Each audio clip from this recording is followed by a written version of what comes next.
নমস্কাৰ আজি মই আপোনালোকৰ কাৰণে লৈ আহিছোঁ মীন ৰাশি জাতক জাতিকাসকলৰ আগষ্ট মাহৰ সম্পূৰ্ণ ৰাশিফল শিতানটো।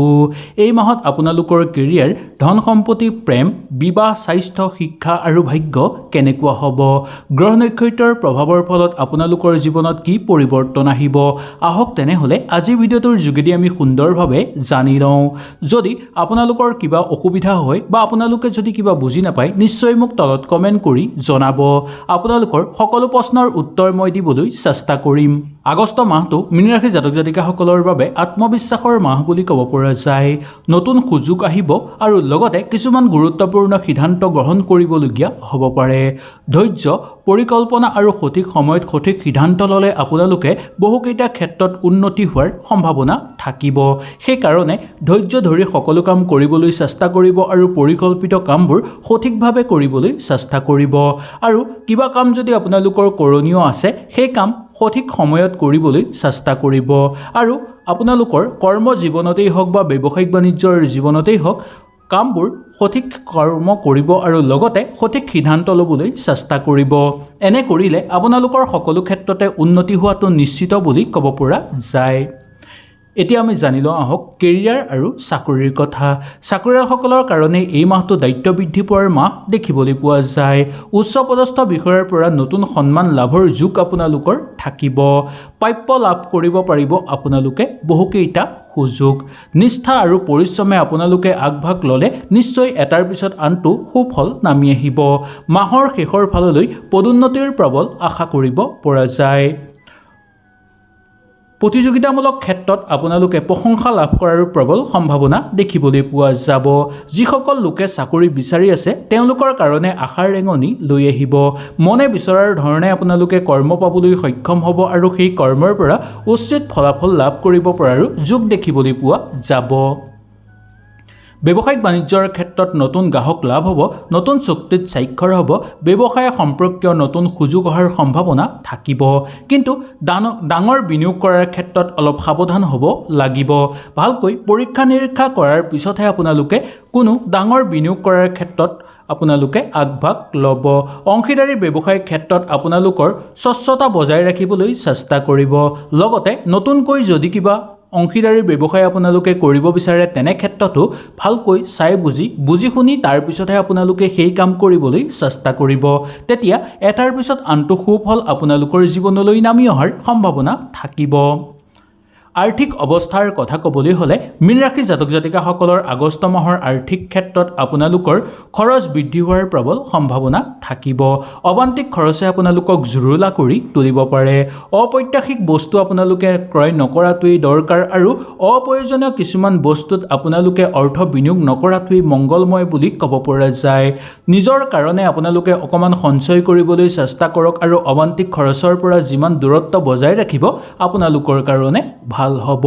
পুৰণি ধন উভতি অহাৰ প্ৰবল সম্ভাৱনা দেখিবলৈ পোৱা যাব। কৰণীয় কাম আপোনালোকৰ হৈ পৰিব আৰু তাৰ পৰাও প্ৰচুৰ পৰিমাণে অৰ্থ লাভৰ যোগ দেখিবলৈ পোৱা যাব পাৰে। প্ৰেম আৰু দাম্পত্য জীৱনৰ কথা ক'বলৈ হ'লে প্ৰেমৰ সম্পৰ্কত আপোনালোকৰ বিশ্বাস বৃদ্ধি পাবলৈ ধৰিব, আত্মীয়তা বৃদ্ধি পাবলৈ ধৰিব। ভুল বুজাবুজি আপোনালোকৰ হ'লে সেই সকলোবোৰ আপোনালোকৰ সাম কটাৰ যোগ দেখিবলৈ পোৱা যায়। শান্ত ভাৱেৰে আপোনালোকে প্ৰেমৰ জীৱন এই মাহত অতিবাহিত কৰিব পাৰিব। যিসকল লোকে প্ৰেমৰ অপেক্ষাত আছে তেওঁলোকৰ কাৰণে অনুকূল হ'ব। মনে বিচৰা জীৱনসংগী লাভ কৰিব পাৰিব। ইয়াৰ উপৰিও যিসকল লোকে প্ৰেমৰ প্ৰস্তাৱ দিম বুলি অপেক্ষাহত ৰৈ আছে তেওঁলোকৰ কাৰণে এই মাহটো অনুকূল বুলি ক'ব পৰা যায়। ভাল খবৰ পোৱাৰ আশা দেখিবলৈ পোৱা যাব। বৈবাহিক জীৱনত আপোনালোকে পৰিয়ালৰ পৰা সহযোগিতা লাভ কৰিব পাৰিব আৰু ঘৰত সুখ শান্তি বৃদ্ধি পাবলৈ ধৰিব। ক'ৰবালৈ ভ্ৰমণ কৰাৰো সুযোগ আপোনালোকে লাভ কৰাৰ যোগ দেখিবলৈ পোৱা যায়। একেলগে সময় কটোৱাৰ সুবিধা আপোনালোকে পাব, যাৰ ফলত আপোনালোকৰ সম্পৰ্ক আৰু অধিক মজবুত হৈ পৰাৰ প্ৰবল সুযোগ থাকিব।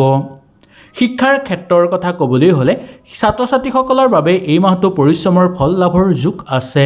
প্ৰতিযোগিতামূলক পৰীক্ষাৰ বাবে প্ৰস্তুতি চলোৱা শিক্ষাৰ্থীসকলৰ কাৰণে ইতিবাচক ফল পোৱাৰ সম্ভাৱনা থাকিব। মনোযোগ অটুট থাকিব আপোনালোকৰ। শিক্ষাৰ কাৰণে দূৰ ভ্ৰমণ কৰিবলগীয়া হ'ব পাৰে আৰু শিক্ষামূলক ভ্ৰমণৰ যোগ আপোনালোকৰ নামি আছে দেখিবলৈ পোৱা যায়। শিক্ষাৰ্থীসকলে বিশেষকৈ স্বাস্থ্যৰ প্ৰতি অকণমান লক্ষ্য ৰাখিব লাগিব। অধিক আপোনালোকে পঢ়া শুনা কৰাৰ ফলত যাতে স্বাস্থ্যৰ অৱনতি নহয় তাৰ প্ৰতি লক্ষ্য ৰাখি মাজে সময়ে আপোনালোকে জিৰণি ল'বলৈও চেষ্টা কৰিব। স্বাস্থ্যৰ কথা ক'বলৈ হ'লে স্বাস্থ্য আপোনালোকে ভালেই থকা দেখিবলৈ পাব, কিন্তু পৰ্যাপ্ত পৰিমাণৰ আপোনালোকৰ আহাৰ নিয়মিতভাৱে খাব লাগিব। জোখতকৈ বেছি আহাৰো গ্ৰহণ নকৰিব বা কমকৈও আপোনালোকে আহাৰ গ্ৰহণ নকৰিব। আৰু আপোনালোকে স্বাস্থ্য ভাল কৰি ৰাখিবলৈ ঘৰৰ বাহিৰৰ বস্তু নোখোৱাটোৱেই মংগলময়। টোপনি ভালকৈ যোৱাবলৈ চেষ্টা কৰিব, নিয়মিত ব্যায়াম কৰিব, ভাল আহাৰ খাব আৰু পৰাপক্ষত আপোনালোকে এসাঁজত খুব লঘু আহাৰ খাবলৈ চেষ্টা কৰিব। এনে কৰিলে আপোনালোকৰ আৰু অধিক সুফল হ'ব আৰু স্বাস্থ্য আৰু অধিক ভাল হৈ থাকিব। মানসিক চাপ কমাবলৈ আপোনালোকে ধ্যান কৰিব পাৰে, যোগাভ্যাস কৰিব পাৰে। এনে কৰিলে আপোনালোকৰ মানসিক চাপ কম হ'ব, আপোনালোকৰ স্বাস্থ্য আৰু অধিক উন্নত হৈ পৰাৰ যোগ দেখিবলৈ পোৱা যাব। পাৰিবাৰিক জীৱনৰ কথা ক'বলৈ হ'লে ঘৰ পৰিয়ালৰ ক্ষেত্ৰত শান্তি বৃদ্ধি পাবলৈ ধৰিব। পৰিয়ালৰ সদস্যৰ সৈতে সম্পৰ্ক আৰু অধিক মধুময় আপোনালোকৰ হৈ পৰিব। কোনো শুভ অনুষ্ঠানত যোগদান কৰাৰ সৌভাগ্য আহিব। লগতে পৰিয়ালৰ সৈতে ভ্ৰমণৰো প্ৰবল সম্ভাৱনা আপোনালোকৰ দেখিবলৈ পোৱা যাব।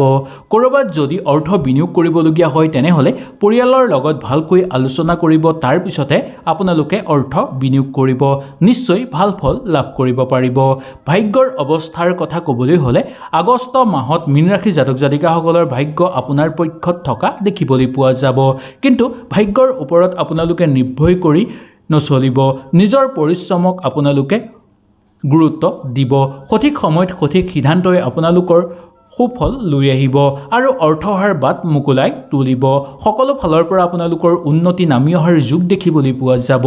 মাথো এটা কথা আপোনালোকে মনত ৰাখিব যে সঠিক সময়ত সঠিক সিদ্ধান্ত আপোনালোকে ল'বলৈ চেষ্টা কৰিব। এতিয়া আমি জানি লওঁ আহক মীন ৰাশি জাতক জাতিকাসকলৰ আগষ্ট মাহৰ শুভ ৰং, শুভ সংখ্যা আৰু শুভ দিনৰ কথা। আপোনালোকৰ এই মাহৰ শুভ ৰং হ'ব আকাশী নীলা আৰু সেউজীয়া। শুভ সংখ্যা হ'ব 3, 7 আৰু 9। শুভ দিন হ'ব সোমবাৰ, বৃহস্পতিবাৰ আৰু শুক্ৰবাৰ।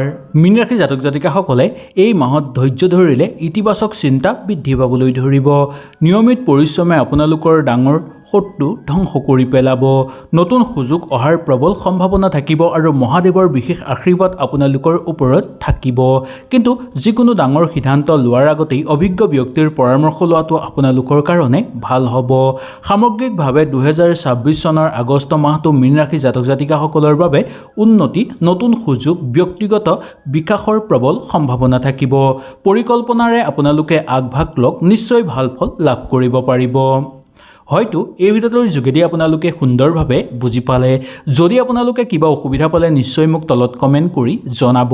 আপোনালোকৰ সকলো প্ৰশ্নৰ উত্তৰ মই দিবলৈ চেষ্টা কৰিম। তেনেহ'লে আজিলৈ আপোনালোকৰ ওচৰৰ পৰা বিদায় লৈছোঁ। কালিলৈ পুনৰ আপোনালোকক লগ পোৱাৰ প্ৰতিশ্ৰুতিৰে আজিলৈ নমস্কাৰ।